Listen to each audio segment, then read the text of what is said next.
Assalamualaikum warahmatullahi wabarakatuh.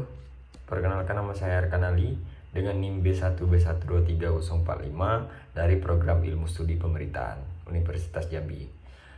Kali ini saya akan mempresentasikan sebuah topik yang sangat krusial dan relevan dengan kondisi pemerintahan kita, yaitu uang ketok palu, kasus korupsi RAPBD Jambi.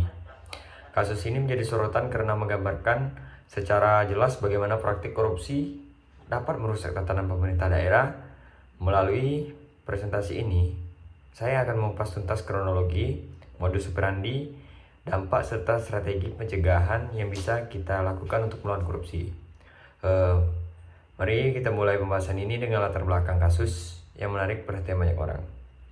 Kasus uang ketok palu terkait rancangan anggaran pendapatan dan belanja daerah atau RAPBD Jambi bukanlah sekedar kasus korupsi biasa. Ini mencerminkan adanya praktik korupsi yang sistematik di tingkat daerah. Artinya, korupsi ini bukan hanya tindakan individu, melainkan sudah menjadi bagian dari sistem dan proses yang ada. Ini adalah masalah struktural yang melibatkan banyak pihak. Kasus ini secara gamblang menunjukkan betapa lemahnya etika birokrasi, yaitu perilaku moral dan profesional para pejabat dalam menjalankan tugasnya. Ketika etika birokrasi sudah melemah, maka potensi terjadinya penyimpangan menjadi sangat besar. Selain itu, kasus ini juga menyoroti kurangnya akuntabilitas dalam proses penganggaran publik. Akuntabilitas berarti pertanggungjawaban dalam konteks anggaran publik. Setiap rupiah yang dikeluarkan harus bisa dipertanggungjawabkan kepada masyarakat. Namun, dalam kasus ini, uang ketok palu, proses penganggaran justru dimanfaatkan untuk kepentingan pribadi dan kelompok. Jauh dari prinsip akuntabilitas, lemahnya etika dan akuntabilitas ini menciptakan celah besar bagi praktik korupsi yang berkembang. Ini bukan hanya merugikan keuangan negara, tetapi juga merusak kepercayaan publik dan menghambat pembangunan daerah. Memahami latar belakang ini sangat penting untuk melihat gambaran besar dari kasus ini. Selanjutnya ada rumusan masalah. Untuk menganalisis kasus ini secara komprehensif, saya telah merumuskan 3 pertanyaan utama yang akan menjadi panduan dalam presentasi kita kali ini. Yang pertama yaitu bagaimana kronologi dan modus uang ketok palu ini bisa terjadi. Kita perlu memahami secara detail urutan kejadian ini, cara kerja praktik suap ini, mulai dari awal mula terungkap hingga bagaimana dana suap tersebut didistribusikan. Ini penting untuk mengidentifikasi pola dan jaringan yang terlibat. Dan yang rumusan masalah kedua, apa dampaknya terhadap integritas pemerintah daerah. Nah, setelah memahami modusnya, kita akan menganalisis konsekuensi yang timbul akibat praktik korupsi ini. Dampak ini tidak hanya terbatas pada kerugian finansial, tetapi juga pada aspek kepercayaan publik, efisiensi pelayanan, hingga citra pemerintahan itu sendiri. Dan yang rumusan masalah ketiga yaitu bagaimana strategi pencegahannya. Yang tidak kalah penting adalah mencari solusi. Kita akan membahas langkah-langkah konkret yang dapat diambil baik oleh pemerintah, masyarakat, maupun institusi terkait untuk mencegah terulangnya kasus serupa di masa depan. Ini mencakup reformasi sistem, penguatan pengawasan, dan peningkatan kesadaran anti korupsi. Di mana ketiga rumusan masalah ini akan membantu kita untuk tidak hanya memahami masalahnya, tetapi juga mencari jalan keluar dan pelajaran berharga dari kasus uang ketok palu ini. Yaitu selanjutnya ada tujuan. Berdasarkan rumusan masalah yang telah saya sampaikan tadi, presentasi ini memiliki beberapa tujuan utama, yaitu tujuan pertamanya menganalisis kasus secara kronologis. Tujuannya adalah untuk memberikan gambaran yang jelas dan runtut mengenai seluruh rangkaian peristiwa yang terjadi dalam kasus uang ketok palu ini. Dengan memahami kronologi, kita bisa melihat bagaimana praktik korupsi ini bermula, berkembang, dan akhirnya terungkap. Ini mencakup peran berbagai pihak dan momen-momen kunci dalam kasus tersebut. Tujuan keduanya mengidentifikasi dampak dari kasus ini. Setelah memahami kronologinya, kita akan fokus pada konsekuensi yang ditimbulkan oleh praktik suap ini. Dampak yang akan kita identifikasi mencakup berbagai aspek, mulai dari kerugian finansial, finansial negara, dampak terhadap pelayanan publik, penurunan kepercayaan masyarakat, hingga potensi hambatan terhadap investasi dan pembangunan daerah. Identifikasi ini penting agar kita menyadari betapa seriusnya efek korupsi. Dan yang ketiga, merumuskan strategi pencegahan. Tujuan terakhir dan tidak kalah penting adalah menyusun rekomendasi atau strategi yang efektif untuk mencegah terulangnya kasus serupa di masa mendatang. Ini melibatkan berbagai sektor dan aktor, mulai dari penguatan sistem hukum, peningkatan transparansi, peran serta masyarakat, hingga informasi etika birokrasi. Perumusan strategi ini diharapkan dapat menjadi kontribusi nyata dalam upaya pemberantasan korupsi di Indonesia. Dengan melalui tujuan-tujuan ini, saya berharap kita semua bisa mendapatkan pemahaman yang komprehensif dan akuntabel dari kasus uang ketok palu ini. Nah, di slide selanjutnya ada kronologi dan kasus. Sekarang mari kita masuk ke detail kronologi kasus uang ketok palu ini. Yang pertama ada KPK melakukan OOT Desember 2017. Kasus ini pertama kali mencuat ke permukaan pada Desember 2017 ketika Komisi Pemberantasan Korupsi melakukan operasi tangkap tangan di Provinsi Jambi. OOTT ini menjadi tingkat awal terungkapnya praktik korupsi besar-besaran yang melibatkan banyak pihak. Penangkapan ini mengejutkan publik dan menjadi bukti nyata bahwa korupsi bisa terjadi bahkan di tingkat pemerintahan daerah yang seharusnya melayani rakyat. Yang kedua, suap diberikan untuk pengesahan RAPBD. Dari hasil penyelidikan KPK, terungkap bahwa uang suap ini diberikan dengan tujuan spesifik, yaitu untuk memuluskan pengesahan rancangan anggaran pendapatan dan belanja daerah atau RAPBD.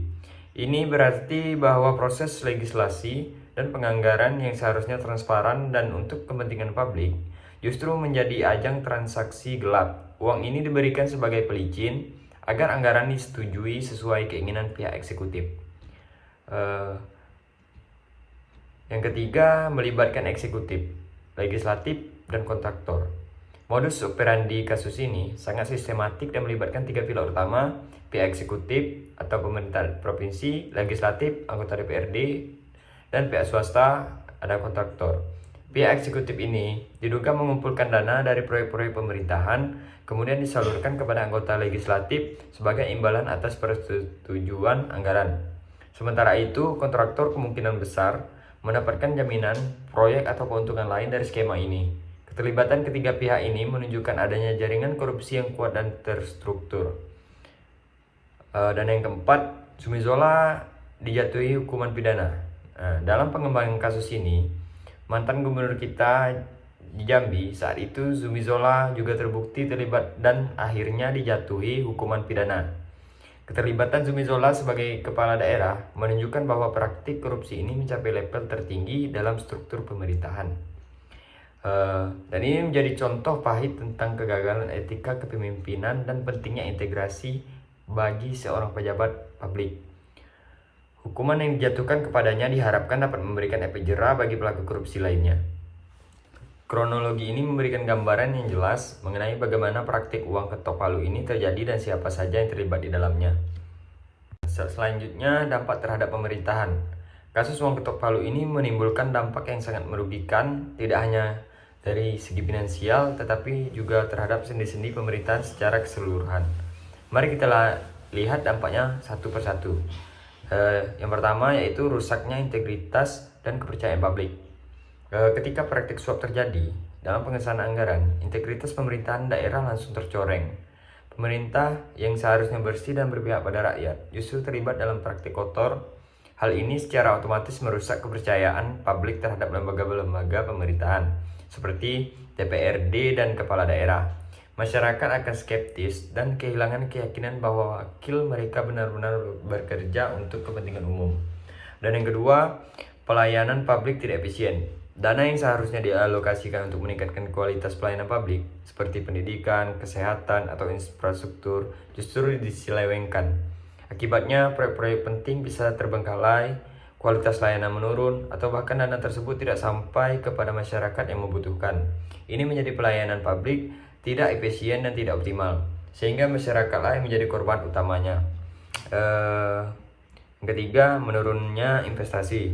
Kasus korupsi yang terungkap, apalagi yang melibatkan pejabat tinggi, dapat menciptakan iklim bisnis yang tidak kondusif. Investor akan ragu untuk menanamkan modal di daerah yang tingkat korupsinya tinggi, karena mereka khawatir akan adanya pungutan liar, ketidakpastian hukum, atau persaingan yang tidak sehat. Menurutnya, investasi ini akan menghambat pertumbuhan ekonomi daerah dan penciptaan lapangan kerja. Dan yang keempat, ada korupsi menjadi budaya. Yang paling berbahaya yaitu adalah ketika korupsi tidak lagi dianggap sebagai kejahatan, melainkan menjadi bagian dari budaya atau kebiasaan dari sistem birokrasi. Jika praktik suap dianggap lumrah dan tidak ada sanksi yang tegas, maka hal ini akan terus berulang dan sulit diberantas. Dan ini menciptakan lingkaran setan di mana korupsi terus-menerus merusak tatanan sosial dan pemerintahan. Dampak-dampak ini menunjukkan betapa krusialnya upaya pemberantasan korupsi untuk menjaga keberlangsungan dan legitimasi pemerintahan. Sekian. Slide selanjutnya ada hambatan penegakan hukum.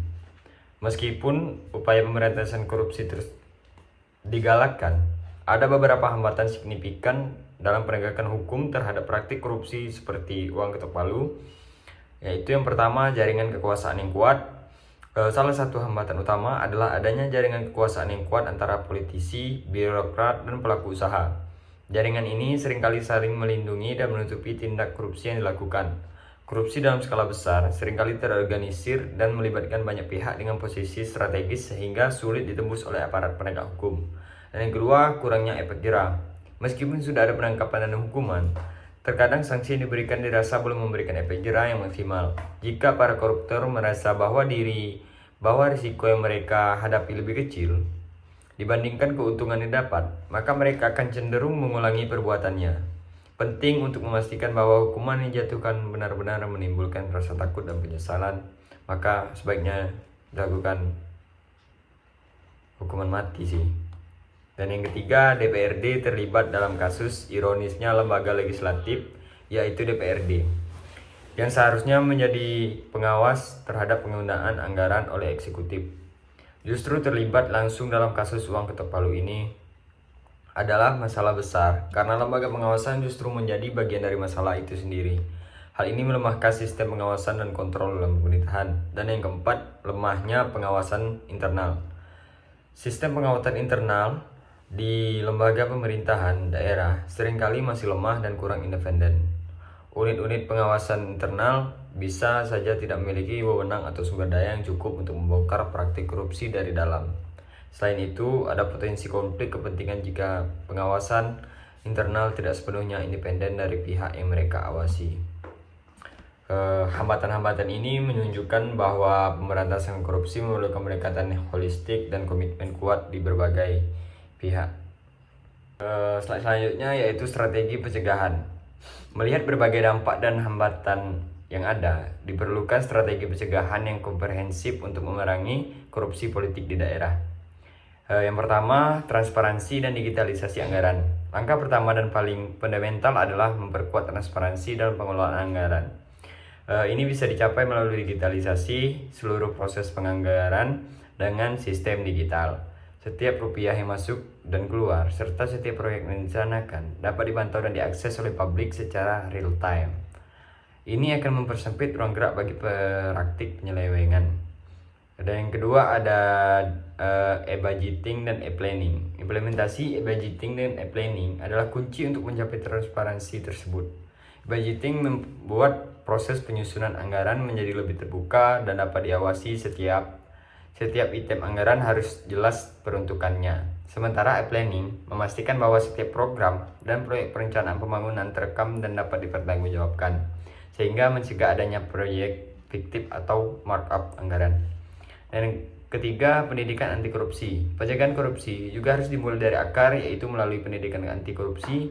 Pendidikan ini perlu ditanamkan sejak dini di berbagai jenjang pendidikan, serta melalui sosialisasi berkelanjutan kepada masyarakat umum dan aparatur sipil negara. Tujuannya yaitu untuk membentuk mental dan budaya yang menolak korupsi, serta membangun kesadaran akan bahaya dan dampak negatif dari korupsi. Yang keempat, penguatan peran masyarakat dan partai politik. Masyarakat harus diberdayakan untuk menjadi pengawas aktif dalam menjalannya pemerintahan.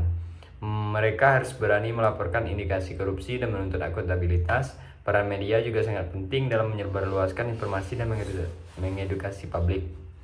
Selain itu, partai politik memiliki tanggung jawab besar dalam menjaring dan mencalonkan kandidat pemimpin yang bersih dan berintegritas. Proses rekrutmen politik harus transparan dan berbasis meritokrasi, bukan transaksional. Dengan kombinasi strategi ini, kita bisa membangun ekosistem yang lebih kuat untuk mencegah korupsi. Slide selanjutnya, etika kepemimpinan publik.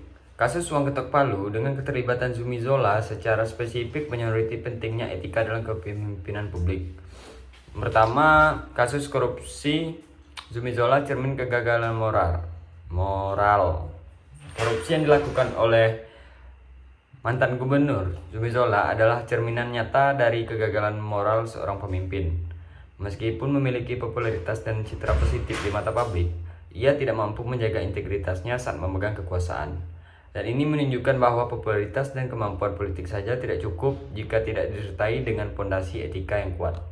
Yang kedua, pemimpin harus berintegritas. Kasus ini mempertegas bahwa setiap pemimpin, terutama yang memegang amanah publik, harus memiliki integritas yang tinggi. Integritas berarti konsisten antara perkataan, perbuatan, serta komitmen yang tidak tergoyahkan terhadap prinsip-prinsip kejujuran, keadilan, transparansi. Tanpa integritas, pemimpin akan mudah tergoda untuk menyalahgunakan kekuasaan demi kepentingan pribadi atau kelompok. Ketiga, partai harus selektif mencalonkan, di mana partai politik memiliki peran krusial dalam proses demokrasi, termasuk dalam mencalonkan pemimpin. Oleh karena itu,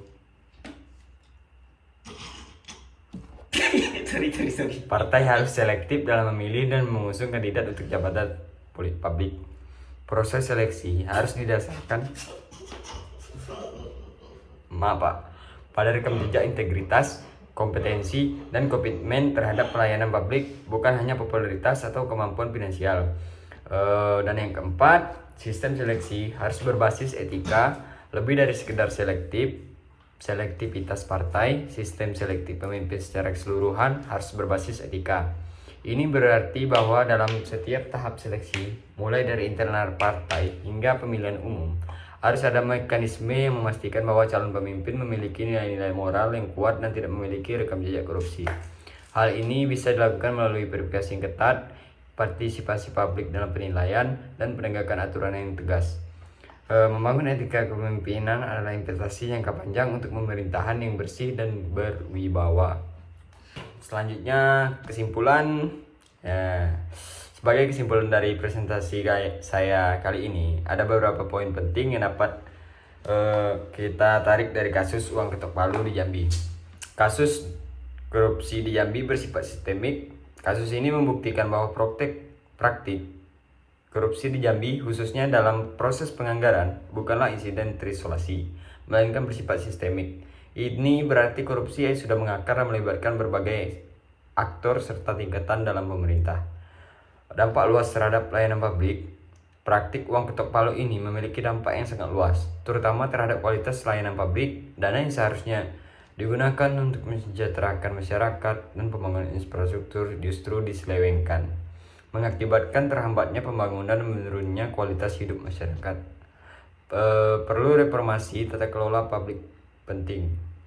Untuk mengatasi masalah sistem ini, reformasi tata kelola publik menjadi sangat penting.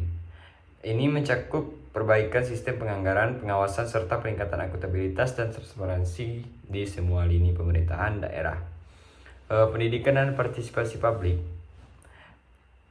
penting. Pendidikan anti korupsi dan partisipasi aktif dari masyarakat adalah kunci. Dengan meningkatkan kesadaran publik dan mendorong partisipasi aktif dalam pengawasan, kita bisa menciptakan tekanan sosial yang kuat untuk melawan korupsi dan memastikan bahwa pemerintahan benar-benar bekerja untuk kepentingan rakyat. Kesimpulan ini menegaskan bahwa memerangi korupsi adalah perjuangan berkelanjutan yang membutuhkan komitmen dari semua pihak. Baiklah, ada sedikit saran, yaitu untuk menutupi presentasi saya, Saya ingin menyampaikan beberapa saran konkret yang dapat kita terapkan untuk mencegah terulangnya kasus uang ketok palu ini dan memperkuat integritas pemerintahan. Yaitu tingkatkan pengawasan dan transparansi. Kita harus terus-menerus meningkatkan mekanisme pengawasan terhadap seluruh proses pemerintahan, terutama dalam pengelolaan anggaran. Transparansi harus menjadi prinsip utama dalam setiap kebijakan dan pengambilan keputusan, sehingga setiap tindakan pemerintah dapat diawasi oleh publik. Seleksi kepala daerah berbasis integritas. Proses seleksi dan pemilihan kepala daerah harus lebih menitik beratkan pada aspek integritas dan rekam jejak moral. Popularitas semata tidak cukup. Partai politik dan masyarakat harus memastikan bahwa hanya calon-calon yang memiliki komitmen kuat terhadap anti korupsi yang dapat menduduki jabatan publik. Dorong partisipasi publik dan pendidikan politik. Masyarakat perlu terus didorong untuk berpartisipasi aktif dalam proses politik, tidak hanya saat pemilihan, tetapi juga dalam mengawasi jalannya pemerintahan. Pendidikan politik yang baik akan meningkatkan literasi masyarakat tentang hak dan kewajiban masyarakat, sehingga mereka menjadi warga negara yang kritis dan bertanggung jawab dalam mengawal pemerintahan. Dengan menerapkan saran-saran ini, kita berharap dapat menciptakan pemerintahan yang lebih bersih, transparan, dan berintegritas demi kemajuan daerah yang kesejahteraan masyarakat. Baiklah, itulah presentasi dari saya. Demikian presentasi saya mengenai kasus uang ketok palu RAPBD yang ada di Jambi. Saya harap materi yang saya sampaikan kali ini dapat memberikan pemahaman yang komprehensif dan memicu diskusi positif untuk upaya pemberantasan korupsi yang ada di Indonesia. Terima kasih banyak atas perhatian Bapak atau semua penonton yang menonton. Jika ada pertanyaan atau ingin berdiskusi lebih lanjut, silakan di komen di bawah. Terima kasih. Wassalamualaikum warahmatullahi wabarakatuh.